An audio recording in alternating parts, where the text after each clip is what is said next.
Hello everyone, welcome to U K साथी। कैसे हैं आप सब? आई होप अच्छे होंगे।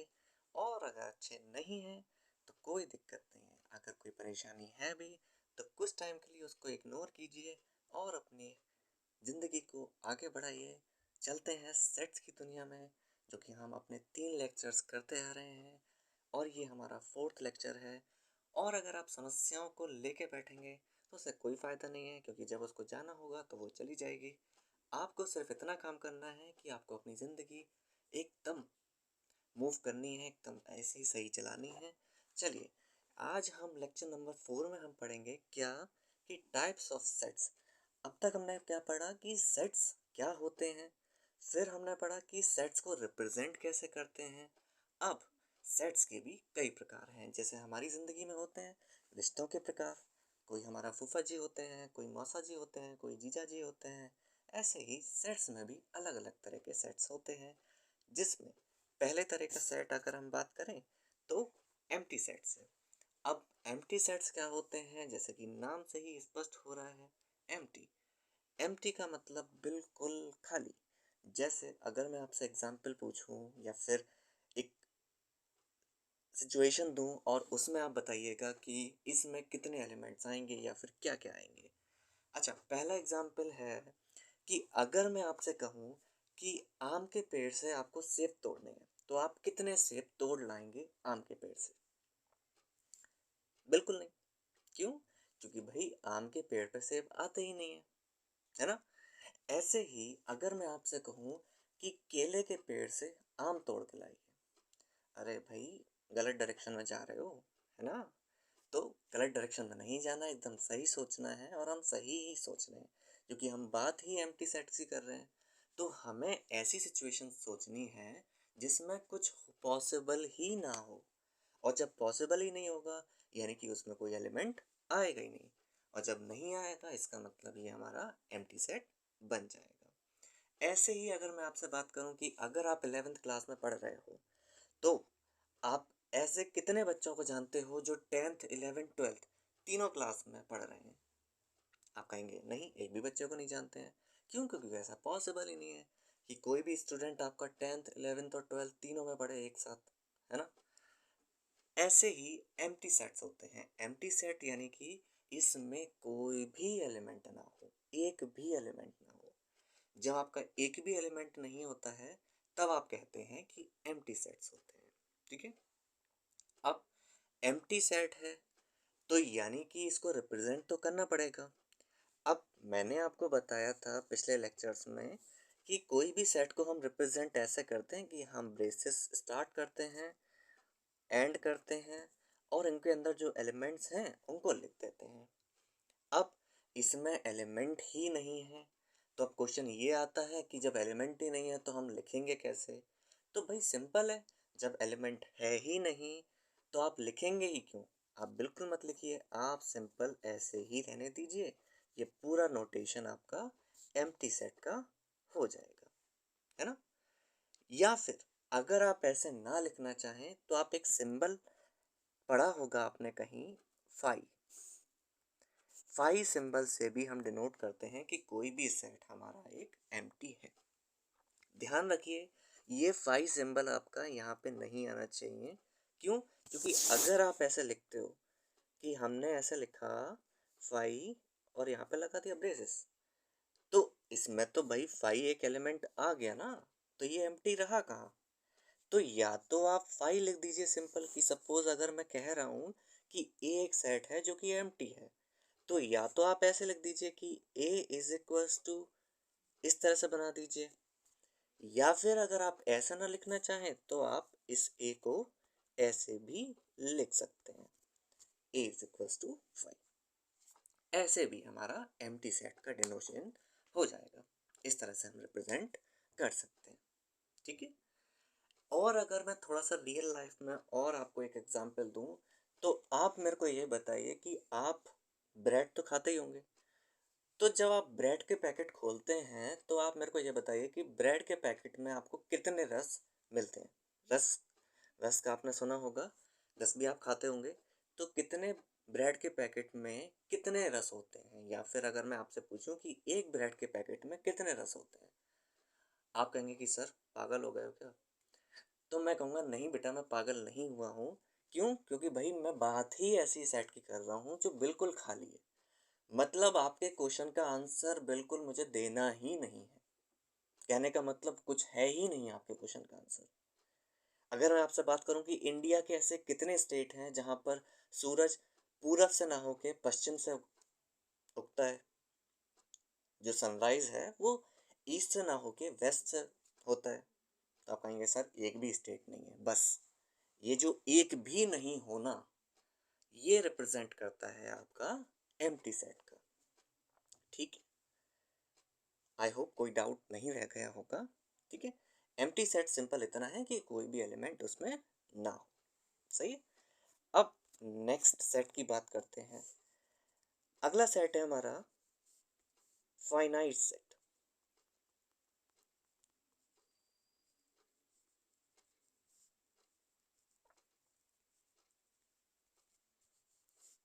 फाइनाइट सेट्स, अब देखिए फाइनाइट सेट्स क्या होते हैं।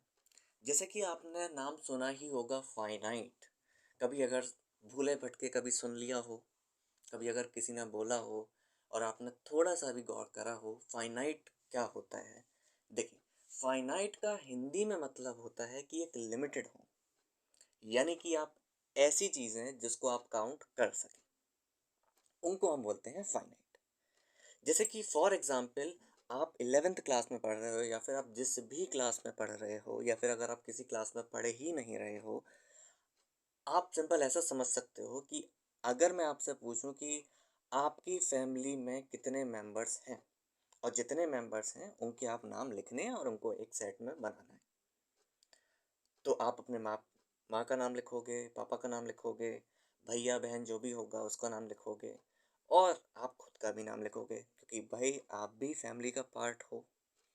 वो बात अलग है आपकी फैमिली कंसीडर नहीं करती है ना? खैर, कोई नहीं, कोई दिक्कत नहीं है। आप अच्छा स्कोर कीजिए, आपकी फैमिली भी आपका एक पार्ट मानेगी आपको। खैर, ये तो रही मजाक की बात। पर हाँ, मेरा क्वेश्चन सिर्फ इतना था कि आपको वो नाम लिखने हैं जो आपकी फैमिली में हैं। आपकी फैमिली में जितने भी मेंबर लिखते हैं उनको आपको यहाँ पर लिखना है, लिस्ट डाउन करना है। तो आप एक सेट बनाएंगे और जितनों के नाम हैं आप लिख देंगे। 4 होंगे, 6 होंगे, 8 होंगे, 10 होंगे, 12 होंगे, जितने भी होंगे, पर एक लिमिटेड होंगे। ऐसे ही अगर मैं बात करूं कि कितनी रोटियां या फिर कितने पराठे आप दिन में खाते हो, एक दिन में कितने रोटियां कितने पराठे खाते हो, वो आपको लिस्ट डाउन करने हैं। तो वो भी एक लिमिटेड होंगे, 3, 4, 6, 8, 10 जितने भी हों, है ना? ऐसे ही हमारा ये फाइनाइट सेट बनता है, यानी कि एक ऐसा सेट जिसमें कितने एलिमेंट्स हैं वो आप गिन सकते हो, पता लगा सकते हो कि इतने एलिमेंट्स हैं। तो उस सेट को हम बोलते हैं फाइनाइट सेट। सिंपल। ऐसे ही आप ये ले लीजिए कि फॉर एग्जांपल आप ब्रेड का पैकेट लेके आए, 20 वाला, 40 वाला, और भी 50 वाला, 60 वाला, जितने वाला भी आप लेके आए, तो ब्रेड के पैकेट में कितनी स्लाइसेस निकलती हैं, मतलब कितनी ब्रेड निकलती हैं, ये आप काउंट कर सकते हो और मुझे बता सकते हो कि इतना ब्रेड निकलती हैं, है ना? तो ये भी एक फाइनाइट सेट का एक पार्ट होगा।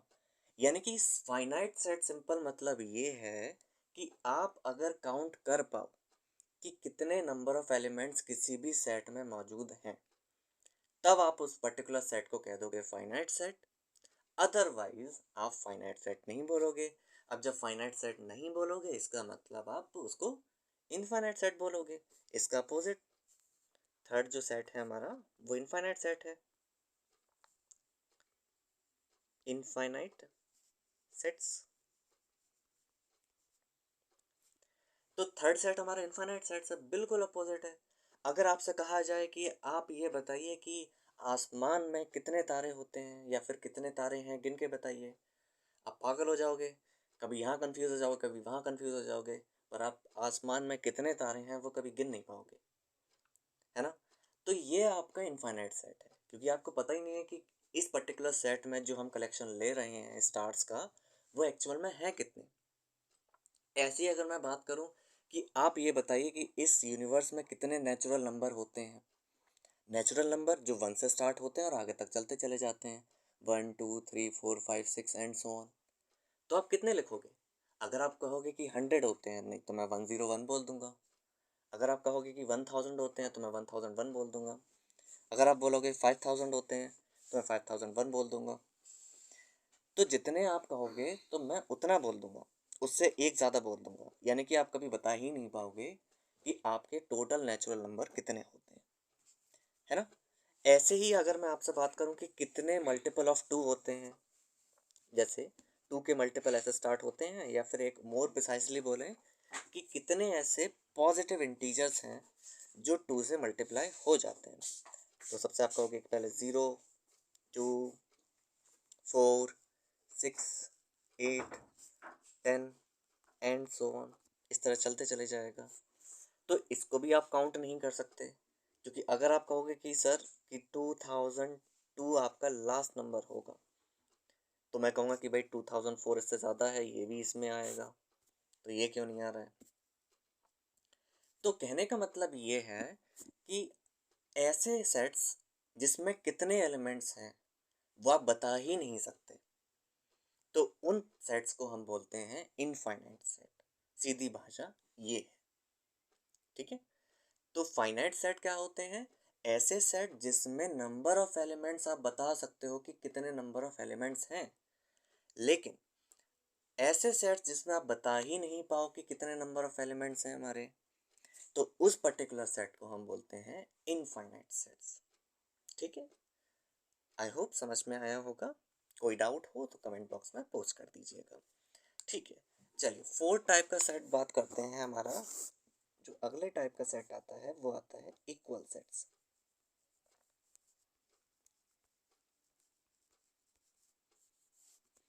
इक्वल सेट्स, इक्वल सेट्स जैसे कि नाम से ही क्लियर है कि ऐसे सेट्स जो इक्वल होते हैं आपस में। अब सेट्स बनते किससे हैं? सेट्स बनते हैं हमारे एलिमेंट से। तो यानी कि जितने एलिमेंट इसमें होने चाहिए उतने एलिमेंट उसमें होने चाहिए।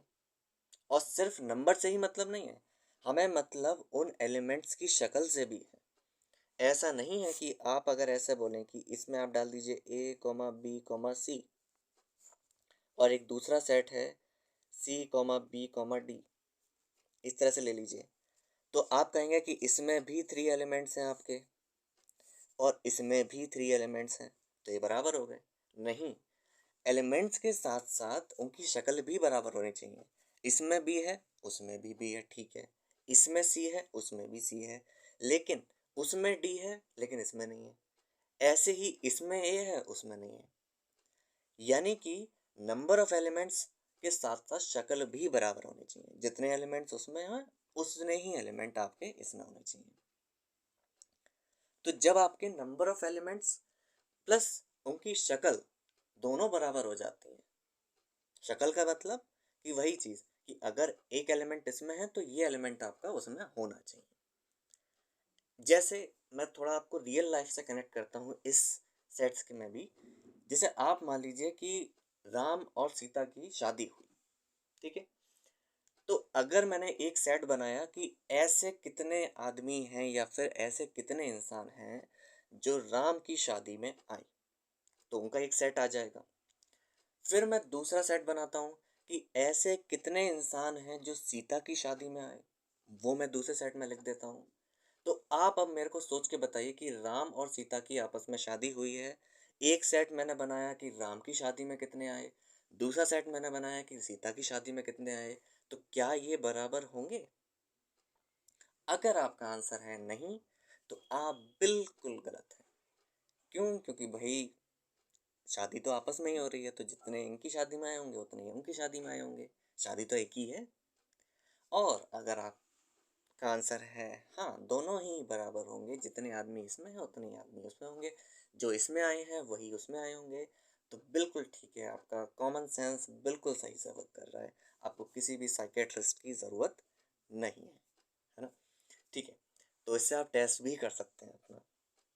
खैर, इक्वल सेट्स पर आते हैं। तो इक्वल सेट्स हमारे क्या होते हैं कि ऐसे सेट्स जो आपके बिल्कुल बराबर होते हैं। जैसे फॉर एग्जांपल मैं थोड़ा सा मैथमेटिकली एक एग्जांपल दे देता हूँ जिससे आपको थोड़ा सा क्लियर हो जाएगा। फॉर एग्जांपल आपका ये ले लीजिए 1 2 3 एंड 4, और दूसरा आपका सेट है हमारा 2 1 4 3। सपोज ये आपका सेट है दूसरा। तो अब देखो, नंबर ऑफ एलिमेंट्स इसमें बराबर है, इसमें आपके 4 हैं, इसमें भी आपके 4 एलिमेंट्स हैं, और साथ में इसमें 1 है, इसमें भी 1 है, इसमें 2 है, इसमें भी 2 है, इसमें 3 है, इसमें भी 3 है, और इसमें 4 है, इसमें भी 4 है। यानी कि जो एलिमेंट्स आपके पहले वाले सेट में हैं वही एलिमेंट्स आपके दूसरे सेट में हैं। तो आप कह सकते हैं कि ये दोनों आपके इक्वल सेट्स हैं। ठीक है। ऐसे ही अगर आप थोड़ा सा और रियल लाइफ पे एग्जांपल पे जाएं, जैसे फॉर एग्जांपल मैं आपको एक एग्जांपल दे देता हूँ कि हमने दो तरह के सेट बनाए। लेट्स से कि लेटर्स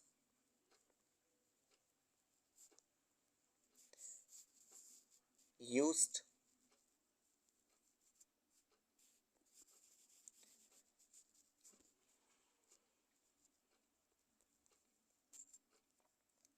इन फर्स्ट वर्ड है हमारा, कितने क्या लेटर्स हमारे यूज हुए हैं। सपोज हमने लिखा लॉयल, और दूसरा मैंने लिखा एलॉय। आपने दो वर्ड लिखे हैं, लॉयल और एक एलॉय। तो लॉयल में अगर हम ध्यान से देखें कि इसका अगर हम सेट बनाएं तो देखो क्या क्या हो जाएगा हमारा। एल आ रहा है हमारा, तो एल हम लिखेंगे एल। ओ आ रहा है ओ लिखेंगे, वाई आ रहा है वाई लिखेंगे, ए आ रहा है ए लिखेंगे। अब फिर से एल आ गया। तो मैंने पहले लेक्चर में ही आपको क्लियर करा था कि अगर आपके लेटर रिपीटेड हो रहे हैं तो आप सेट में सिर्फ एक ही बार लिखेंगे, जो कि हम एक बार लिख चुके हैं यहाँ पर एल। इसका मतलब ये है इसमें सिर्फ 4 ही लेटर आएंगे, एल ओ वाई। लाइकवाइज अगर हम इसका सेट बनाएं कि इसमें कितने लेटर्स यूज़ हो रहे हैं, क्या क्या लेटर्स हैं, तो इसमें ए आ रहा है, बिल्कुल ठीक बात। एल आ रहा है, बिल्कुल ठीक बात।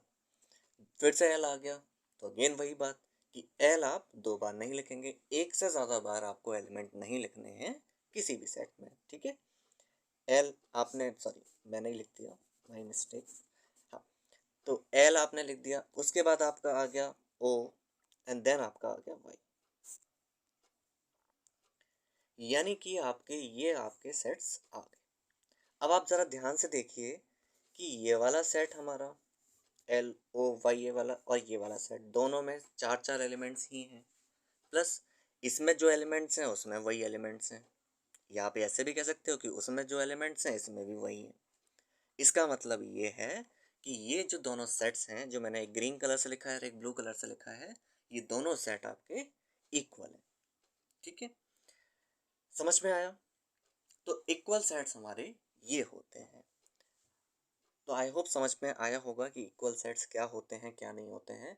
अभी भी अगर थोड़ा सा डाउट हो रहा है, चलिए एक और एग्जांपल ले लेते हैं आपके जो थोड़ा सा डाउट है उसको क्लियर करने के लिए। एक एक नाम जो बहुत फेमस रहा है 2021 के थ्रू आउट, जो है P U T dash N.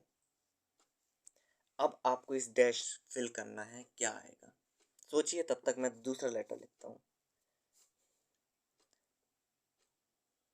P U N dash T, ये भी मैंने दूसरा लेटर लिखा है। दो हमने एक वर्ड लिखे हैं, एक तो येलो कलर से लिखा है और एक ब्लू कलर से लिखा है। बहुत अच्छे समझ ही गए होंगे आप सब कि भाई पहला नाम जो बहुत ही फेमस रहा है, बहुत ट्रेंडिंग में रहा है, मतलब 2021 के शुरू से लेके आखिर तक इसने तो पूरे दुनिया में डंका बजा रखा है, अपना हाहाकार मचा रखा है। और यूक्रेन की जो लंका लगाई है उसका तो जवाब नहीं। तो यहाँ पर जो नाम है वो है पुतिन, है ना। पुतिन बाबा ने बिल्कुल ही अलग ही लेवल चल रहा है इन लोगों का, है ना।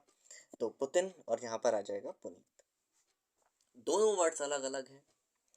अगर आप इनका एक सेट बनाएं कि पुतिन वर्ड में कौन कौन से लेटर्स यूज़ हो रहे हैं, तो आपको मिलेगा पी, यू, टी, आई और एक आपका एन। ऐसे ही अगर आप पुनीत वर्ड में देखें तो उसमें भी यही लेटर्स आपको देखने को मिलेंगे, है ना। और टी, ये आपके लेटर्स हो जाएंगे। कहने का मतलब ये है कि जो लेटर्स आपके ऊपर वाले वर्ड में यूज़ हो रहे हैं वही लेटर्स आपके नीचे वाले वर्ड में यूज़ हो रहे हैं। वर्ड दोनों अलग अलग हैं पर लेटर्स आपके सेम यूज़ हो रहे हैं। यानी कि जो हम बनाएंगे कि set of letters used in the word Putin, and जो दूसरा सेट बनाएंगे कि set of letters used in the word Puneet, दोनों ही बराबर होंगे। यानी कि हम कह सकते हैं कि जो ऊपर वाला सेट है वो नीचे वाले के बराबर है। ठीक है। तो ये कुछ टाइप्स के सेट्स थे जो हमने पढ़े। पहला हमारा एम्प्टी सेट्स था। मैं आपको दिखा देता हूँ एम्प्टी सेट्स। एम्प्टी सेट हमने यहाँ पढ़ा कि ऐसा एक सेट जिसमें एक भी एलिमेंट ना हो। दूसरा हमने फाइनाइट सेट पढ़ा कि कोई भी सेट है अगर उनमें नंबर ऑफ एलिमेंट्स हम काउंट कर पा रहे हैं तो वो फाइनाइट सेट है, और अगर नहीं कर पा रहे हैं तो वो इनफाइनाइट सेट है। फिर आपका इसमें कुछ एग्जाम्पल्स थे, फिर हमने इक्वल सेट्स के बारे में पढ़ा और उसको थोड़ा सा डीपली समझा। तो ये थे हमारे आज का लेक्चर का पार्ट जो कि हमने कवर करा हंसते खेलते, जो था हमारा टाइप्स ऑफ सेट्स का, कि सेट्स हमारे कितने तरह के होते हैं। आई होप समझ में आया होगा। किसी भी तरह का कोई डाउट होता है किसी भी स्टेप में इस लेक्चर से रिलेटेड या फिर प्रीवियस लेक्चर से रिलेटेड भी अगर कोई डाउट होता है तो आप बिल्कुल फ्री होकर आप कमेंट बॉक्स में पोस्ट कर सकते हो अपना डाउट। मैं आपका डाउट सुलझा जाने की पूरी कोशिश करूँगा। चलिए, take care and have a good day. मिलते हैं अगले लेक्चर में, तब तक के लिए जय हिंद।